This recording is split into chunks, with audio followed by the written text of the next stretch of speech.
Hi friends, ಅಡುಗೆ super ಚಾನಲಿಗೆ ನಿಮಗೆ ಸ್ವಾಗತ. ಈಗಂತೂ ಹಬ್ಬದ ಸೀಸನ್ನು.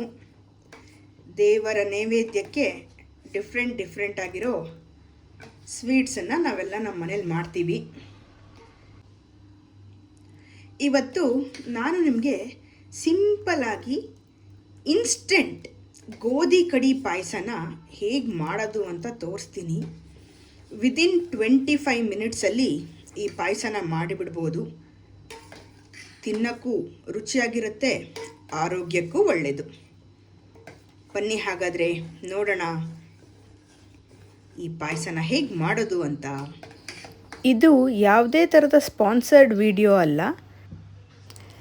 ನಾನಿಲ್ಲಿ ಈಸ್ಟರ್ನ್ ಅವರ ಪಲ್ಲಾಡ ಪಾಯಸಮ್ ಅಂತಿದೆ, ಅಂದರೆ ಗೋಧಿ ಕಡಿ ಪಾಯಸ.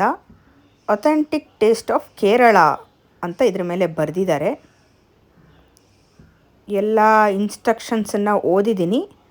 ಅವ್ರು ಹೇಳಿರೋ ಪ್ರಕಾರನೇ ಇವತ್ತು ನಾನು ನಿಮಗೆ ಗೋಧಿ ಕಡಿ ಪಾಯಸನ ಮಾಡಿ ತೋರಿಸ್ತೀನಿ. ಇಲ್ಲಿ ಇಡೀ ಪ್ಯಾಕೆಟು 300 ಗ್ರಾಮ್ಸ್ ಇದೆ. ಅದಕ್ಕೆ 2 ಲೀಟರ್ ಹಾಲನ್ನು ಬಳಸಿ ಅಂತ ಹೇಳಿದ್ದಾರೆ. ಬಟ್ ನಾನು 1 ಲೀಟರ್ ಹಾಲನ್ನು ಬಳಸಿ ಅರ್ಧ ಪ್ಯಾಕೆಟ್ ಈ ಮಿಕ್ಸನ್ನು ಹಾಕಿ ನಿಮಗೆ ಪಾಯಸ ಮಾಡಿ ತೋರಿಸ್ತೀನಿ. ಈಗ ಪ್ಯಾಕೆಟ್ ಒಡೆದೆ. ಇದರಲ್ಲಿ ಗೋಧಿ ಕಡಿ, ಸಕ್ಕರೆ ಹಾಗೂ ಏಲಕ್ಕಿ ಪುಡಿ ಇದೆ. ಈಗ ನಾನು 1 ಲೀಟರ್ ಹಾಲನ್ನು, 1 ಲೀಟರ್ ಆಫ್ ಮಿಲ್ಕನ್ನು ಚೆನ್ನಾಗಿ ಕುದಿಸಿದ್ದೀನಿ, ಬಾಯ್ಲ್ ಆಗಿದೆ. ಇದಕ್ಕೆ ಅರ್ಧ ಪ್ಯಾಕೆಟ್ ಗೋಧಿ ಕಡಿ ಮಿಕ್ಸ್ ಇತ್ತಲ್ಲ ಅದನ್ನು ಹಾಕಿದ್ದೀನಿ, ಸುಮಾರು 150 ಗ್ರಾಮ್ಸ್ ಆಗುವಷ್ಟು. ಈಗ ಸ್ಟೌವಿನ ಫ್ಲೇಮನ್ನು ಮೀಡಿಯಮಲ್ಲಿಟ್ಟು ಇದನ್ನು ಚೆನ್ನಾಗಿ ಕುದಿಸ್ಬೇಕು. ಹೀಗೆ ಹಾಕ್ಬಿಟ್ಟು ಹೋಗಿಬಿಡಬಾರ್ದು.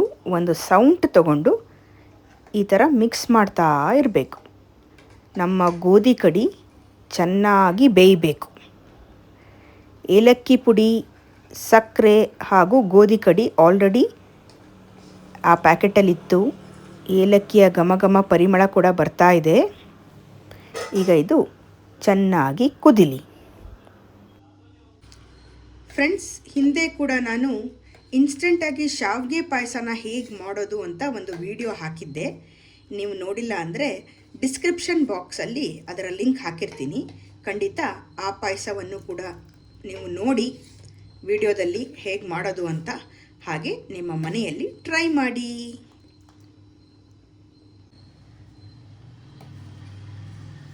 ಹೀಗೆ ಸುಮಾರು 20 ನಿಮಿಷ, 20 ಮಿನಿಟ್ಸ್ ಈ ಥರ ಮಿಕ್ಸ್ ಮಾಡಬೇಕು. ತುಂಬ ಸಿಂಪಲ್. ಯಾಕಂದರೆ ನಮ್ಮ ಗೋಧಿ ಕಡಿ ಇದೆಯಲ್ಲ ಅದು ಚೆನ್ನಾಗಿ ಬೇಯಬೇಕು. ಇಲ್ಲಾಂದರೆ ಬಾಯಿಗೆ ಸಿಕ್ಕಿದಾಗ ಅದು ಗಟ್ಟಿ ಅಂತ ಅನಿಸುತ್ತೆ. ಚೆನ್ನಾಗಿ ಬೆಂದರೆ ಮೃದುವಾಗಿ ಸೂಪರಾಗಿರುತ್ತೆ. ಮೀಡಿಯಮ್ ಫ್ಲೇಮಲ್ಲಿಟ್ಟು ಈ ಥರ ಕೈ ಆಡಿಸ್ತಿದ್ರೆ ಆಯಿತು. ಒಂದು 15 to 20 ಮಿನಿಟ್ಸಲ್ಲೇ ಚೆನ್ನಾಗಿ ಬೆಂದುಬಿಡುತ್ತೆ. ಮ್ಯಾಕ್ಸಿಮಮ್ 25 ಮಿನಿಟ್ಸಲ್ಲಿ ಈ ಪಾಯಸವನ್ನು ಮಾಡಿಬಿಡ್ಬೋದು. ಎಸ್ ಫ್ರೆಂಡ್ಸ್, ಈಗ 20 ನಿಮಿಷ ಆಯಿತು. ನೀವು ನೋಡ್ಬೋದು ಗೋಧಿ ಕಡಿ ಎಲ್ಲ ಚೆನ್ನಾಗಿ ಬೆಂದಿದೆ, ಡುಮ್ಮಕ್ಕಾಗಿದೆ.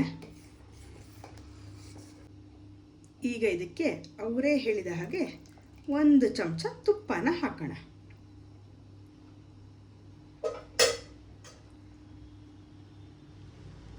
ಎಲ್ಲವನ್ನು ಕೂಡ ಒಂದು ಸಲ ಚೆನ್ನಾಗಿ ಮಿಕ್ಸ್ ಮಾಡೋಣ. ಎಸ್ ಫ್ರೆಂಡ್ಸ್, ನಮ್ಮ ಗೋಧಿ ಕಡಿ ಪಾಯಸ ರೆಡಿಯಾಗಿದೆ. ಈ ಸಿಂಪಲ್ ಆದ ಪಾಯಸವನ್ನು ನೀವು ಕೂಡ ನಿಮ್ಮ ಮನೆಯಲ್ಲಿ ಟ್ರೈ ಮಾಡಿ. ನಿಮ್ಮ ಅನಿಸಿಕೆ, ಅಭಿಪ್ರಾಯಗಳನ್ನು ಕಮೆಂಟ್ ಮಾಡಿ. ಹಾಗೂ ನನ್ನ ಚಾನಲನ್ನು ನೀವಿನ್ನೂ ಸಬ್ಸ್ಕ್ರೈಬ್ ಆಗಿಲ್ಲ ಅಂದರೆ ದಯವಿಟ್ಟು ಸಬ್ಸ್ಕ್ರೈಬ್ ಆಗಿ. Thank you.